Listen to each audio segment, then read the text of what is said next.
Oke. Assalamualaikum warahmatullahi wabarakatuh. Perkenalkan, kami dari kelompok 3 akan menyampaikan sebuah jurnal untuk pendidikan anak ruang khusus yang inklusif. Nah, ini nanti akan disampaikan oleh teman-teman saya. Jadi untuk bagian jurnal-jurnal itu, nah untuk selanjutnya saya perkenalkan dulu untuk kelompok yang pertama. Saya juga pertama ada Tito Rakananda, ada lagi Sandi Happy, Ridwan Ali Fahmi, dan Irfan Priyari Kawin. Nah, langsung pembahasan satu yang akan disampaikan oleh saudara Ridwan Ali Fahmi. Baik, untuk pembahasan satu, definisi pendidikan inklusif di negara lain berdasarkan artikel jurnal ilmiah.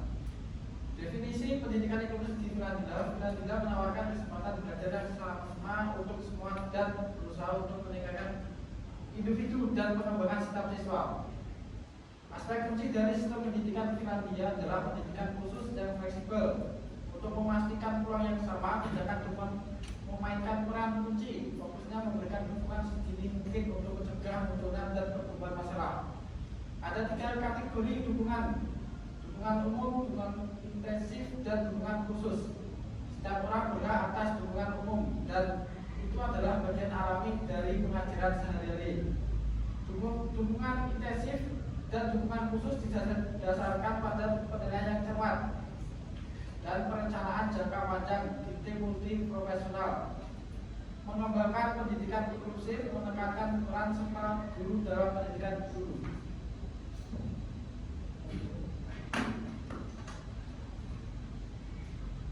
Definisi pendidikan inklusif di Kanada. Di Kanada, pendidikan inklusif dilihat sebagai prinsip yang mendukung setiap anak untuk mendapatkan pendidikan berkualitas dalam sistem pendidikan umum tanpa memandang perbedaan fisik, emosional, atau intelektual. Di banyak wilayah di Kanada, inklusif juga dipandang sebagai cara untuk meningkatkan kesetaraan sosial dan mengurangi diskriminasi. Definisi pendidikan inklusif di Inggris. Di Inggris, pendidikan inklusif dikenal sebagai kebijakan yang memastikan bahwa semua anak, termasuk anak-anak dengan disabilitas dan kebutuhan khusus lainnya, mendapatkan akses yang setara terhadap pendidikan di sekolah reguler.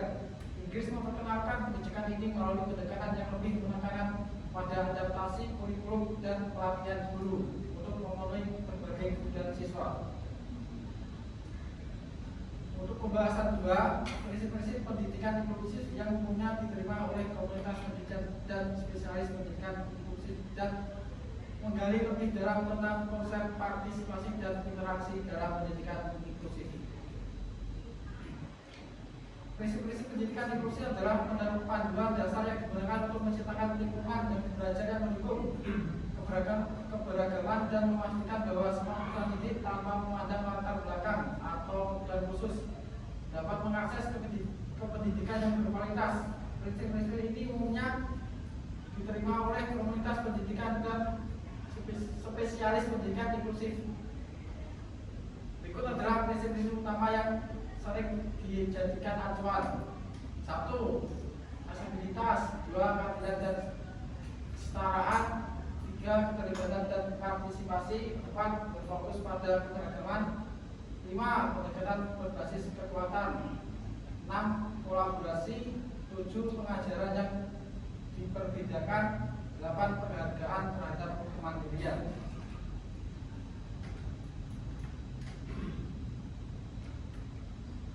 Konsep partisipasi dalam interaksi dalam pendidikan inklusif. Partisipasi adalah konteks pendidikan inklusif yang mengacu pada keterlibatan aktif semua siswa dalam setiap aspek pendidikan, baik itu dalam bagian akademik, sosial, maupun ekstrakurikuler. Partisipasi ini mencakup peluang untuk berinteraksi dengan teman sebaya, berkontribusi dalam diskusi kelas, serta mengambil bagian dalam pengambilan keputusan yang mempengaruhi pengalaman belajar mereka. Interaksi adalah komponen kunci dalam pendidikan inklusif karena interaksi sosial antara siswa dengan beragam kemampuan dapat memperkaya pengalaman belajar. Ini menciptakan lingkungan yang lebih inklusif di mana semua siswa saling interaksi yang positif dan bermakna dapat membantu mengurangi stigma dan menciptakan suasana kelas yang inklusif.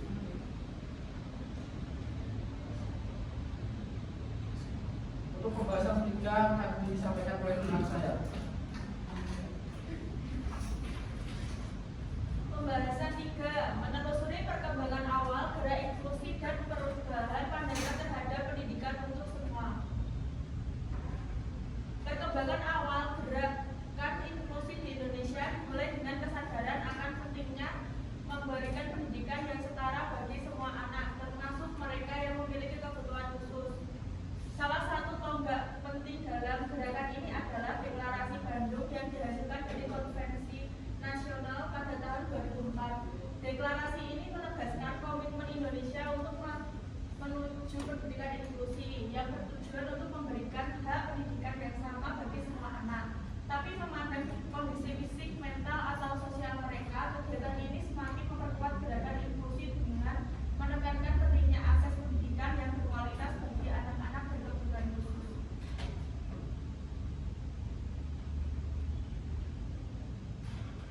Perubahan pandangan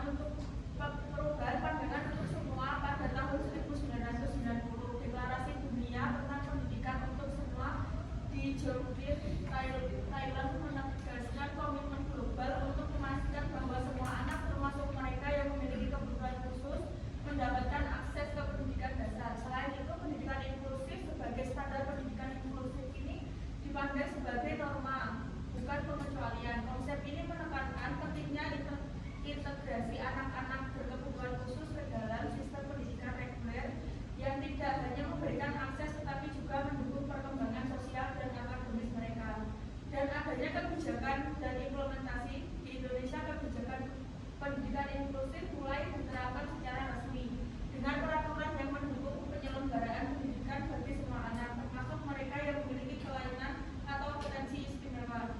Ini mencerminkan perubahan pandangan bahwa pendidikan harus disesuaikan dengan kebutuhan semua peserta didik. Menelusuri tentang dasar landasan filosofi, hukum, pedagogik, dan sosial tentang pendidikan inklusif akan dijelaskan itu.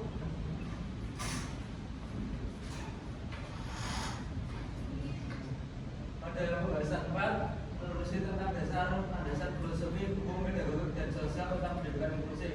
Yang pertama, landasan filosofis. Pendidikan inklusif berlandaskan pada filosofi kesetaraan, keadilan, dan hak asasi manusia. Pendekatan ini berfokus pada pandangan bahwa setiap individu memiliki potensi yang sama untuk belajar dan berkembang, terlepas dari latar belakang atau kondisi mereka. Filosofi pendidikan inklusif menganggap keberagaman sebagai keistimewaan yang harus dihargai dan dimanfaatkan dalam lingkungan belajar. Prinsip utama dari landasan ini adalah kesetaraan hak semua individu tanpa terkecuali, berhak mendapatkan pendidikan yang berkualitas, keadilan sosial, memberikan kesempatan yang sama untuk semua peserta didik, termasuk mereka yang memiliki kebutuhan khusus, penghargaan terhadap keberagaman, menerima perbedaan dan menjadikannya sebagai sumber kekuatan dalam pendidikan.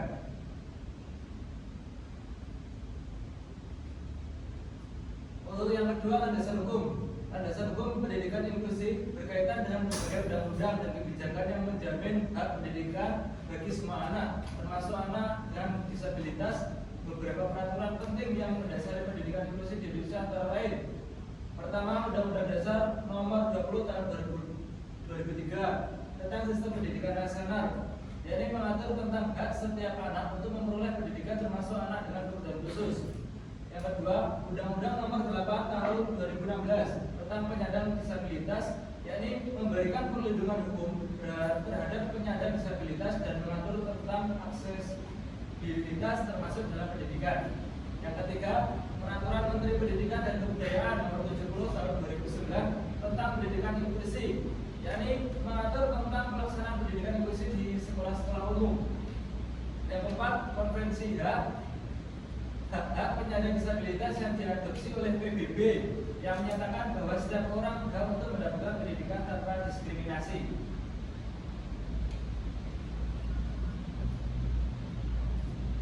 Untuk yang selanjutnya yaitu landasan pedagogi. Dalam konteks pedagogi, pendidikan inklusif mengutamakan strategi pengajaran yang adaptif untuk memenuhi untuk kebutuhan belajar setiap siswa. Beberapa prinsip PDP yang mendasari pendidikan inklusi antara lain, yaitu differentiated inclusion atau pengajaran yang dibedakan.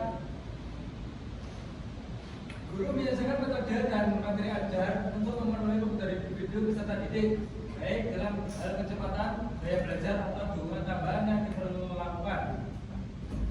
Kedua, kolaborasi antara guru. Dalam pendidikan inklusi seringkali ada kolaborasi antara guru reguler dan guru spesial serta tenaga pendukung lainnya untuk menciptakan lingkungan pembelajaran yang optimal bagi semua peserta didik.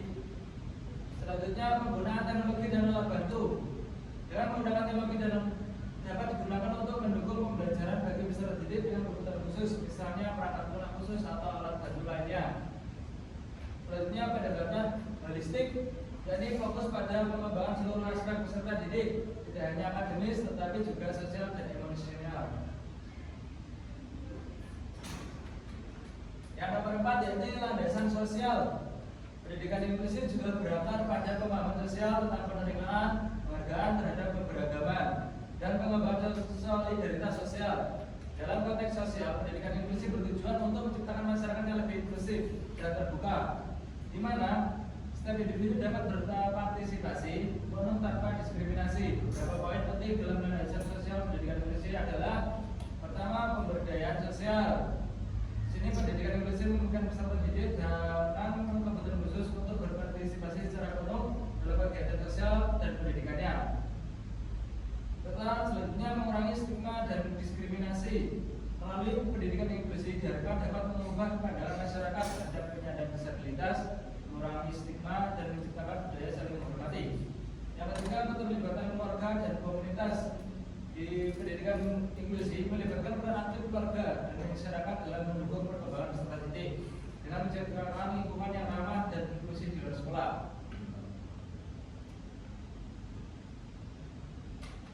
Untuk pembahasan nomor 5 akan dijelaskan oleh teman saya.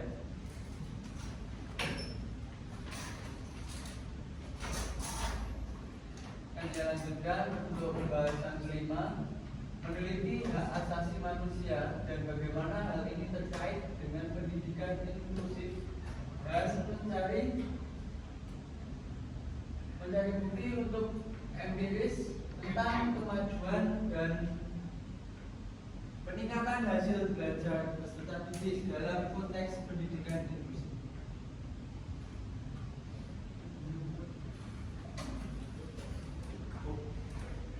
Saya lanjutkan. Mendapatkan pendidikan yang layak adalah hak setiap anak. Keberadaan sekolah inklusi di Indonesia merupakan upaya mengubah paradigma masyarakat tentang penyandang disabilitas. Sekolah inklusi membantu memastikan bahwa anak-anak berkebutuhan khusus mempunyai kesempatan untuk belajar bersama dan memperlakukan seperti anak-anak normal. Khususnya Undang-Undang Nomor 8 Tahun 2016 tentang penyandang disabilitas. Pasal 1 Undang-Undang tersebut dengan jelas menyatakan bahwa penyandang disabilitas mempunyai hak atas pendidikan. Bentuk sekolah inklusif seperti ini sekarang sudah sering kita jumpai.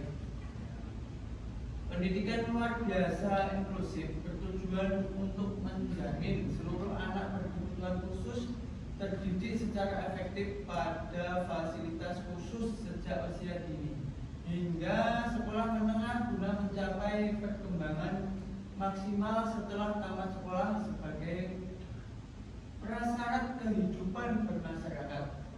Oleh karena itu, peranan kurikulum secara keseluruhan sangat penting dalam perkembangan anak berkebutuhan khusus. Implementasi kurikulum bagi anak berkebutuhan khusus tidak lepas dari peran guru yang melaksanakan kegiatan pembelajaran agar anak berkebutuhan khusus berkembang secara kognitif, emosional, dan psikomotorik. Peran pendidik meneliti hak asasi manusia dan bagaimana hal ini terkait dengan pendidikan inklusif dan mencari bukti empiris tentang kemajuan dan peningkatan hasil belajar peserta didik dalam konteks pendidikan inklusif. Di Di sini berdasarkan hasil kajian tentang pengukuran kesuksesan pendidikan inklusif dengan menggunakan indikator kinerja, dapat diambil beberapa kesimpulan penting. Di sini ada 7. Yang pertama, pentingnya evaluasi dalam pendidikan inklusif. 2. Kompleksitas evaluasi pendidikan inklusif. 3. Peran guru yang sentral. 4. Keterlibatan pemangku kepentingan. 5. Tantangan yang perlu diatasi. 6. Manfaat teknologi informasi. Yang terakhir, peningkatan akses dan dukungan. Kesuksesan pendidikan inklusif dengan menggunakan indikator kinerja adalah proses yang kompleks dan penting. Evaluasi yang baik dapat memberikan wawasan yang berharga untuk perbaikan dan peningkatan praktik inklusi, sehingga semua siswa memiliki kesempatan yang adil untuk belajar dan berkembang sesuai dengan potensinya. Evaluasi pendidikan inklusif harus melibatkan semua pemangku kepentingan, menerapkan indikator kinerja yang relevan dan mengatasi tantangan yang muncul untuk memastikan kesuksesan inklusif dalam pendidikan.